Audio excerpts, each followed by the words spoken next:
right, so welcome to the Legendary Podcast, officially. Episode 2. How you feeling, Cody? Man, I'm good. How you feeling? I'm good. Chilling. Had a good dinner tonight, man. Everything's good. Yeah? Just taking it easy this week. The weather's starting to heat up, so that's, something. Man, bruh, it's been hot here lately. Telling you. Sheesh. Yeah, man. Hot days equal hot sessions. Hot sessions, not cool. Hey, bro. I remember one summer, I can't remember like the year. It could have been a year or two ago. But Cody was in here doing a session, and like it seemed like every bar he would do, like a bead of sweat would drop down. And finally, Cody was like, "Hey, fuck this!" Like he was like, "Hey, man, I have to go sit outside." Oh, yeah, I took my shirt off in here one time. Yeah. Oh, that's happened more than once. Hey, man, it be getting hot. I'm trying to figure out how to, since like this isn't actually in a booth. I'm trying to figure out how I could keep air moving through here, but not have the sound fuck with this. It's gonna be tough to do, man, because you don't have a booth. You know what I mean? Like, yeah, it's going to be tough. But I'm trying to figure out ways. So yeah. I appreciate Muskogee bearing with me and sticking it out. So Yeah. Before we didn't have an air conditioner at all. So Hey, moving on up. moving on up, man. For real. So. All right, so we have this podcast, and we don't have a format. It's just whatever the fuck we want. So I was going to start with sports again. I had a sports topic to breach. Oh yeah, in the beginning. There's a lot going on with sports. This is probably like a real hot topic right now. The whole Caitlin Clark deal. Yeah. Oh yeah, boy. Yeah. You see, she didn't make the USA team. Yeah, but to me, that's actually one point that I can deal with that. Not making a team is something that I can, you know what I'm saying? Yeah. Granted, I think if you wanted to grow the sport, then it probably, if you wanted people watching USA women's basketball in the Olympics, you probably needed her on the team. Oh, yeah, for sure. To field the best team, that's what they did. So I can't be mad at that. I tell you, where my biggest issue lies in the entire thing is where are her teammates at, bro? Yeah. Yeah. I grew up in an era where I played football that if somebody did something unfair to your quarterback, the whole game, it was, everything's off the table, dirty shots, everything. And I get what the lady said, that she didn't retaliate because some people don't, or some people can't afford to lose that game check like Caitlin Clark because they don't have to deals. But at the same time, like, you can still step up for it without being like aggressive or getting ejected. Yeah, when she took the cheap shot from the Kennedy Carter girl, one of her forwards that inbounded the ball to her just literally just kind of turned and walked away. Yeah, see, that's fucked up, and that's a lot of They have a lot to be thankful for because of Caitlin Clark, but there's a lot of women that came before Caitlin Clark that were, I don't want to say just as great, but, that were good WNBA players that just didn't get to shine. And I think there's a lot of jealousy. Yeah, you can see it. The jealousy, it's women, one thing. And I don't mean to say. Boy, I'm glad you said it. I'm glad you said it. Yeah, because I don't mean to sound like an asshole, but man, it's just. I've never seen a show like this. I've never seen a show. Watch, yeah. And, a woman scoring is crazy. And then, when you have these national eyes on it, and then I felt like Angel Reese fucked up whenever they asked her about it, and she was like, they watched the game for me too. I felt like if she would have said they watched the game for other WNBA players, then everybody would have been behind her back. But she sounded like a prick saying that. Yeah. And I'm an Angel Reese fan. I like Angel Reese. I think she's sexy as fuck. And she's a good ball player too, not to take anything away from her. It's just incredible to watch. The fact that, you not only is that a storyline, but on TikTok will put you like on your news feed, your FYP, your For You page. It will put you on, like, if you watch one video, it's going to show you 90 others that are related. Oh, right. And so I've been getting into storylines. Like, there's a lot of women that love other women, a lot of lesbians in the WNBA. So they've like got ex-girlfriends on the other team. It is hilarious. Yeah, it's pretty crazy. It's pretty crazy. the relationships that goes on between WNBA players. Yeah, boy, I'm trying to tread lightly, but you have to. Yeah. But the drama, I'm going to tell you this: if you like to watch competition and you love high drama, the WNBA is the place for you, Facts. bro. I mean, it's definitely a game that I would like to go watch in person. I don't think Oklahoma or Texas, maybe Texas has. Does Dallas have a WNBA team? There's only 12 of them. I don't think there's only 12 of them. Yeah, there's only 12. All right, so like I did hear they were talking about doing like some expansion teams and stuff like that. But damn, that's crazy. I didn't know there was only 12 of them. You could, if you can go to that game by yourself. You can take somebody else. I'll pass. I'll pass. Nothing against. It's just like, to me, I'm not gonna say.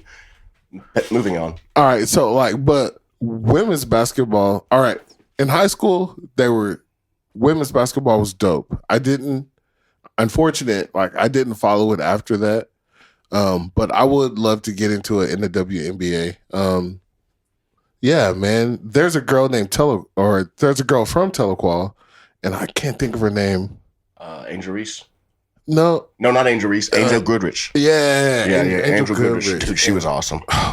And I remember going to a game, and like she had her state championships ring on, and like above dudes, females, everybody. She was just flexing on everybody. And I just thought she was the coldest shit. So she's the greatest female basketball player I've ever seen in person. Absolutely. Yeah, absolutely. She had a brother that went and played college basketball too. But yeah, she went to Kansas. Yeah, KU. And then she got drafted, and then she did good. And there's a girl named Aaliyah from Muskogee that plays in the WNBA. Aaliyah Wilson, isn't that her name? I think. Am I wrong? You could very much be right. But yeah. I pay attention to the sport page. So, speaking of, shout out Jacoby Smith, man. Jacoby is he's from Muskogee, right? Yeah. And he wrestles at Oklahoma State. Yeah. He wrestles at Oklahoma State, and he is going to be on Dana White's Contender Series, the UFC deal coming up in the fall. So that's pretty cool. Shout out Jacoby Smith. That's a big deal, man. You know what Muskogee, or what a lot of people don't talk about, is Muskogee is known for their wrestling program. I never really got into like the whole wrestling deal. Like I tried it for one semester, and they put me in a hot ass room, dude. And I was like, but like the guys that were before me were like fucking hosses. I mean, like the ice fighters. Yeah. All right, so I was a freshman, but I weighed a lot. So like no. Yeah. So I was like a freshman wrestling with like all the fucking juniors and seniors, bro, and they would just wrap my ass up. And like after so long, I was like, man, I don't know if I could do this. But dude, those guys are so tough, bro. Yeah. Oh, bro. And the way that they have to drop weight and stuff like that. In hindsight, I wish I would have stuck with it, but man, at the time, crazy. But to add to that, we've had a couple wrestlers turn fighters, but kudos to him for going to OSU. I think he won a Big 12 championship. Yeah, he's high level. Yeah, he fucking won a Big 12, and now he's going to be on TV. So anybody from Muskogee, man, I'm pushing for him. Yeah, he has a beautiful family too. I've never met the man. I just followed him since he was playing football here. Speaking of Muskogee, you were saying that the Gavin Freeman guy that transferred from Oklahoma to OSU. What's your thoughts on obviously we're OU fans, but what's your thoughts on like OU and OSU trading players and stuff like that? I hate college football the way it is now. I hate the current situation in college football. The transfer portal? The transfer portal, I don't mind. I think that they should do team collectives to pay I think that the athletes should get paid, but it should be directly from the university as a percentage of profit or percentage of gross. And that's how they should work it out. And because when you just have these what's it called? NIL. When you have these NIL deals, I mean, I heard one college coach, I can't remember who it was, or at least it was reported that at final meetings, the last day they meet for the year, that the players most of them came in with a piece of paper and said, if you can't offer me this much, right? If I can't know that I'm going to make this much, then I'm going to go in the portal. It absolutely undermines those two things. I think undermine the tradition and the what college football always has been. Right. They need to commit I feel like, and I'll let you talk about it because I know you were somebody that can speak from a little more experience. I feel like the athlete should be required to commit something to the university in turn for the money they're making. Right. Any other business you would. I do stand with the players getting paid. College was the best time of my life, and I remember playing football, and I had a job as a bouncer at Club Effects. And I made $20 a night, and I got my college football stipend, and like that was enough to buy beer, or like buy the weed I needed, and I was happy as shit. And now you have players that are endorsed by Lamborghini, buying their parents' houses and stuff like that. Yeah, wearing like Louis Vuitton cleats. Yeah, and I don't know if you know anything about it, Cody, but the schedule of a high school or a college football player is wild. I mean, it's wildly out of bounds. Like the morning conditioning, the missing holidays, the doing school, the afternoon workouts, like the tutoring. It's basically a full-time job. So I do agree with these players getting paid, but the way that it's happened has completely fucked up college football for me. Because I liked the pageantry. I think that was the other word. That's the word I was looking for. And, just like everything about college football. And there's something about, I loved recruiting. I've always been big into rivals. There's a guy named Riddle Jones that gave me my first rivals account. Yeah. And it just follows high school recruiting. And, I don't know, man. You just follow a kid, and like they go to your college and like you're invested into them as a fan, and then poof, they just transfer out of nowhere. Like with no consistency, with no without 2 or 3 seasons for you to have invested in a player, just as far as a college fan, it's hard to really be a fan. You know what I'm saying? When it's different faces and different names every year. Right. It's going to be hard to build any team chemistry. The teams surely can't be as good as they were before because they haven't played together. We're just going to have to start looking at this like the NFL, and that's what it is. Deion Sanders is the only one who has embraced this whole philosophy with the way that he's building his roster. But yeah, man, I don't think college football will. As a whole, I don't think college football will ever be the same. And I think this thing is going to change until they come together as a collective and get everything right. I feel like it's going to continue to get crazy. Yeah, which I'm going to switch gears in just a second, but I've heard that they're trying to get back to some normalcy as quickly as possible. Yeah. And so I won't go get any further into that, but this may not be a deal that's very long lived.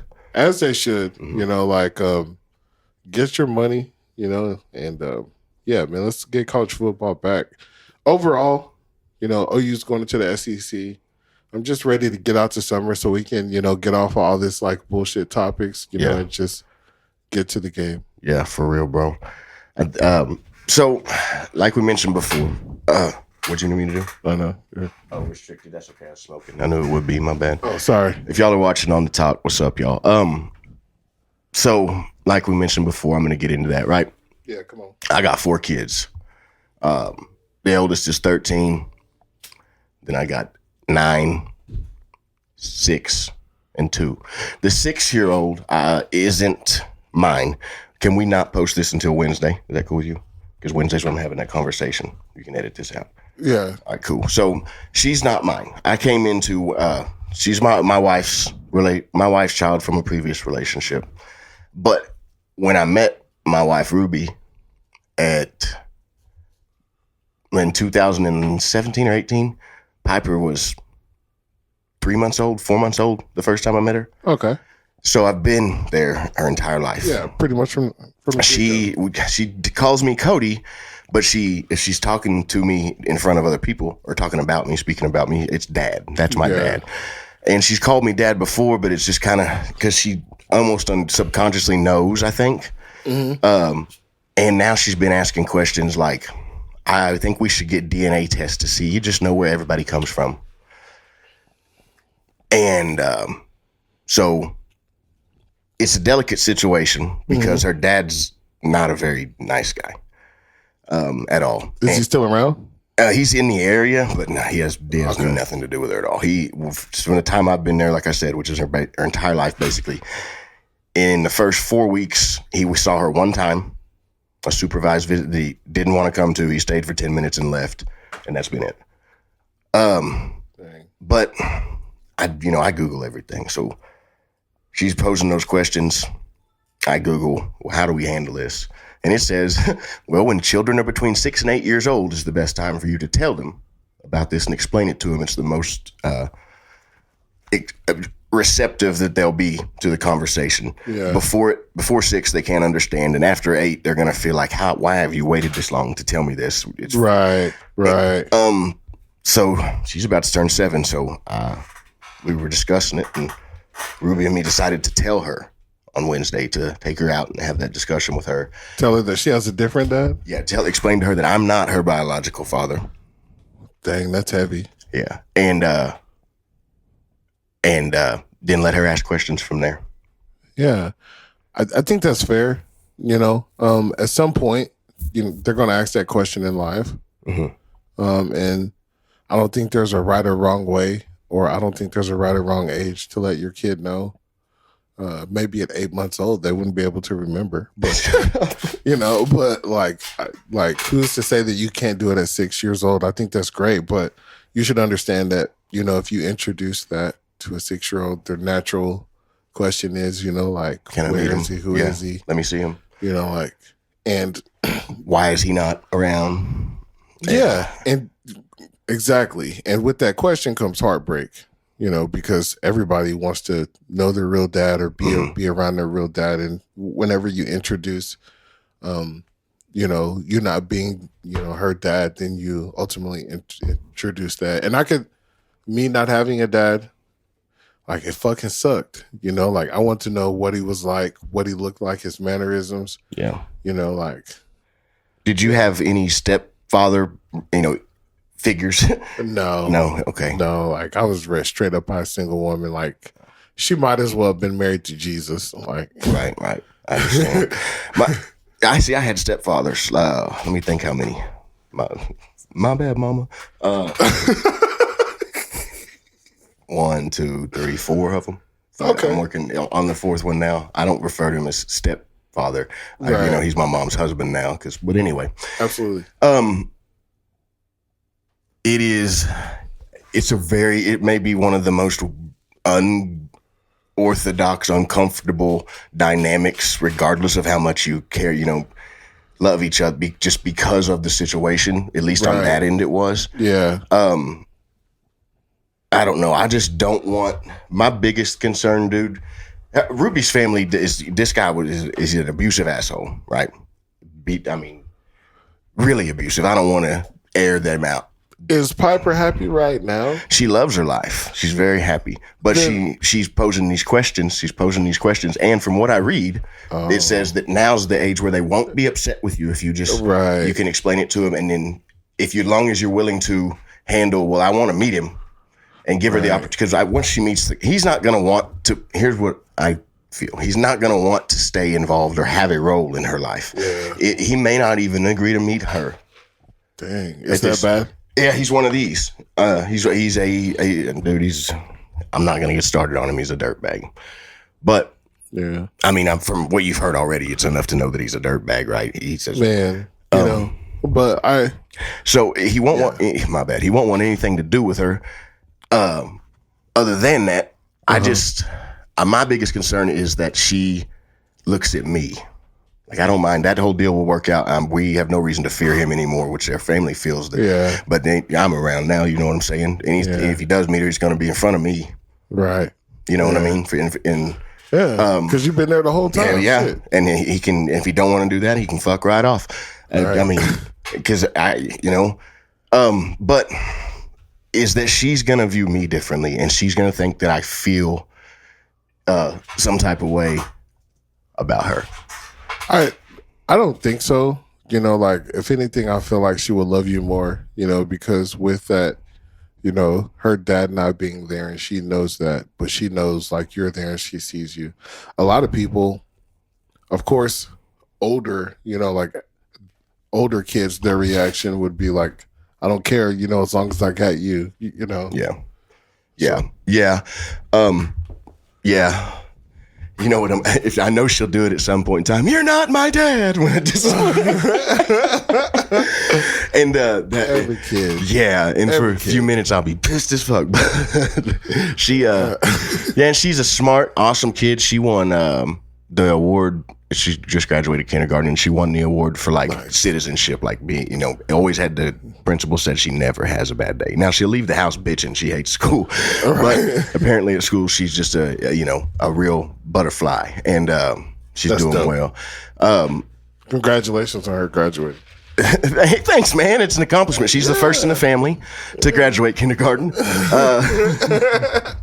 No, man, it's a task getting these kids up, getting them ready, getting them off to school, man. Yeah. So Man, to tell the truth, I'm blessed in the fact that between Ruby and Joanna, Ruby's mom, bro, I don't change a diaper. I went out. I say that. I'll change a diaper. But I ain't changed no shitty diaper.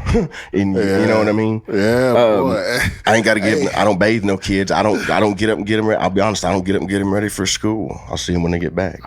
Now our dynamic has changed since Bailey started working overnight. Like I have to get up, or I for sure have to do dinner and stuff like that. But after that, it's sessions and stuff.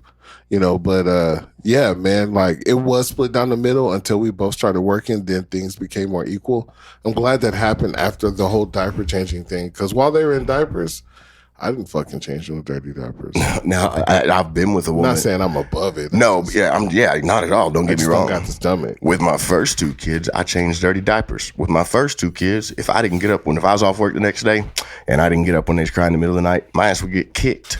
You know what I'm saying? Horse kick. So it was different. I've changed dirty diapers, but just Ruby and her mom they handle things more high efficient. Really good, or the middle of the night feedings. I was really blessed and my wife knew that I worked and she woke up in the middle of the night. So yeah, which baby mama one did do that. I can't hate her on her for that aspect. If I worked the next day, but if I was off, she expected me to.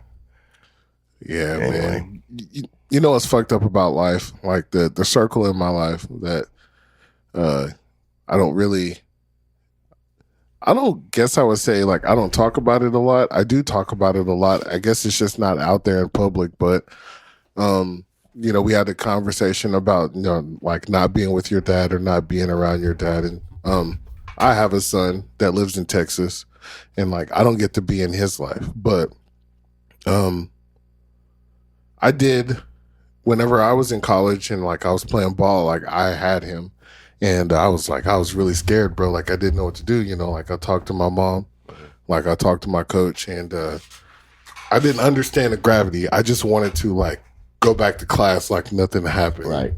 Yeah. You don't as a man until it's in front of you. So I signed my rights away, and I tried to go. Back to hold up. Can I back up? Can I ask you questions? Yeah.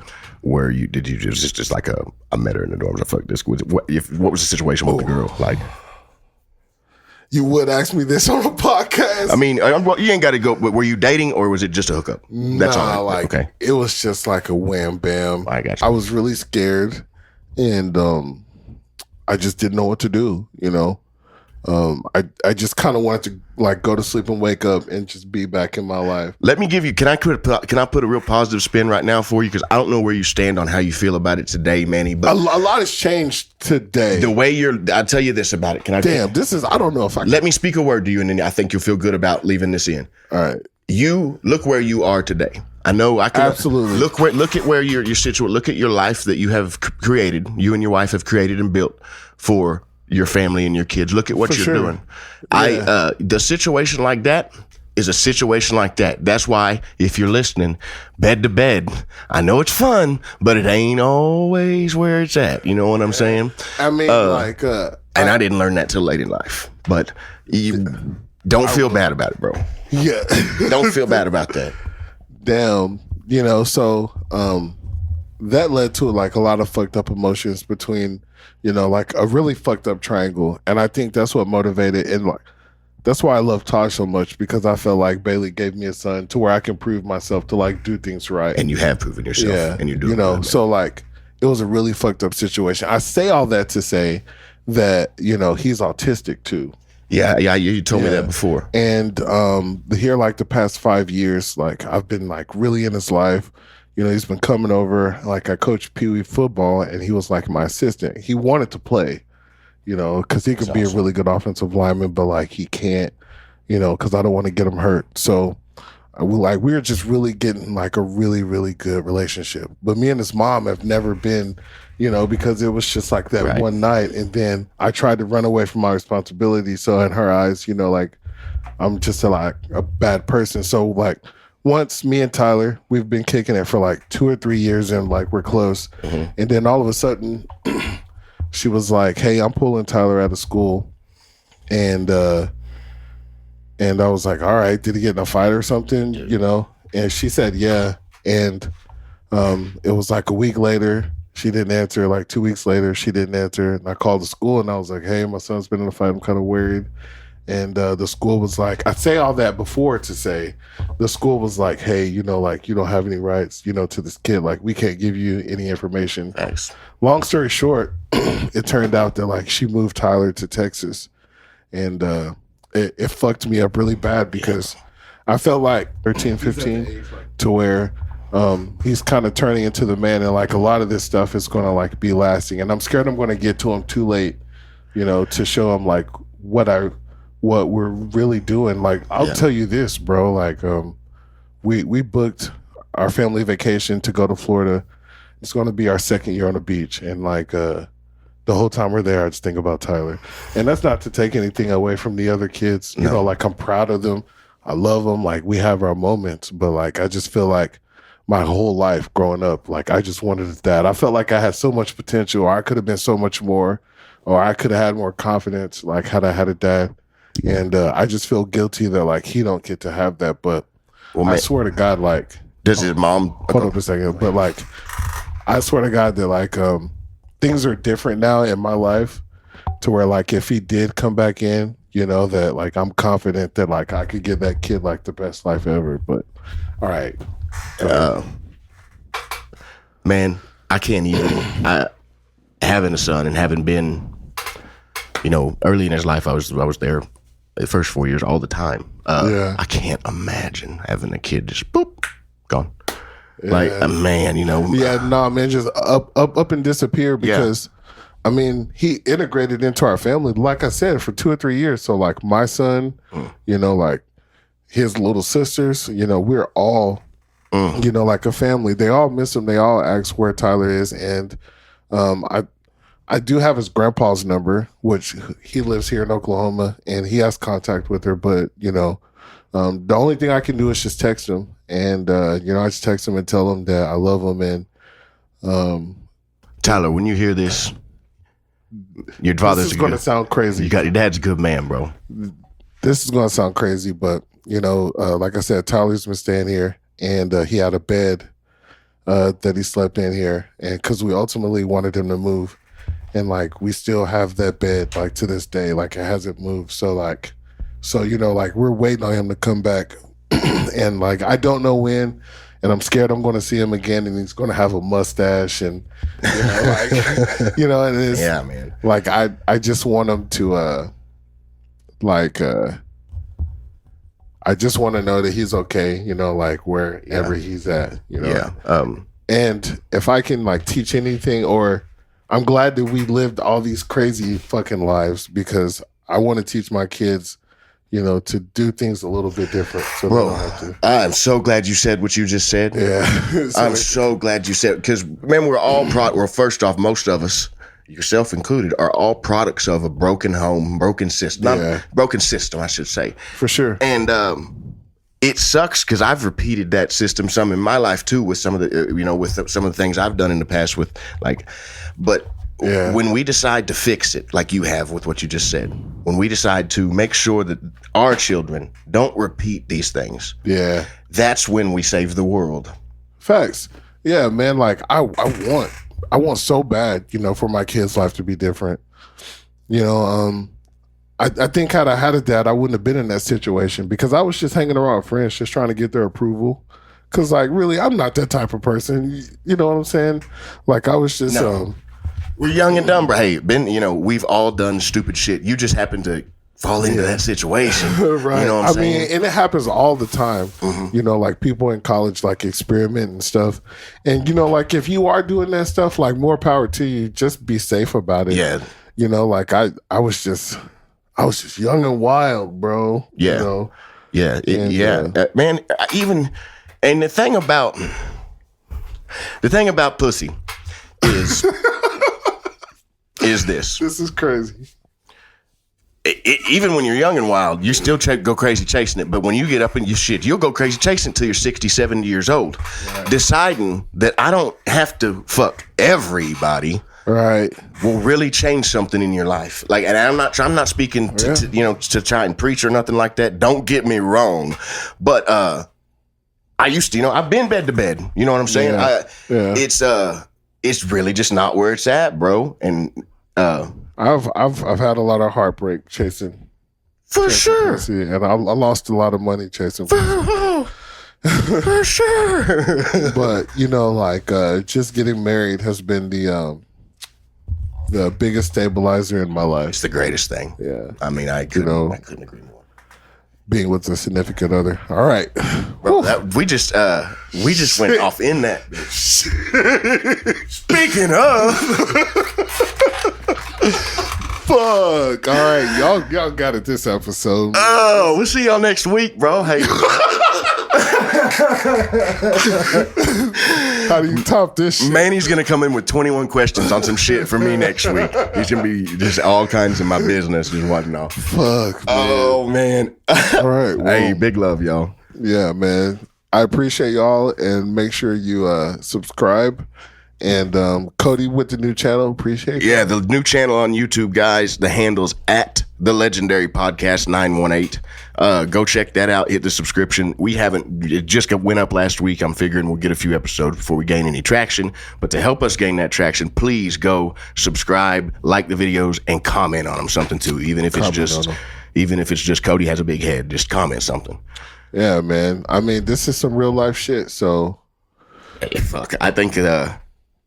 I like it. Yeah. I do. I mean, fuck it. We here. Yeah. We out here. All right. Y'all have a good one. Peace.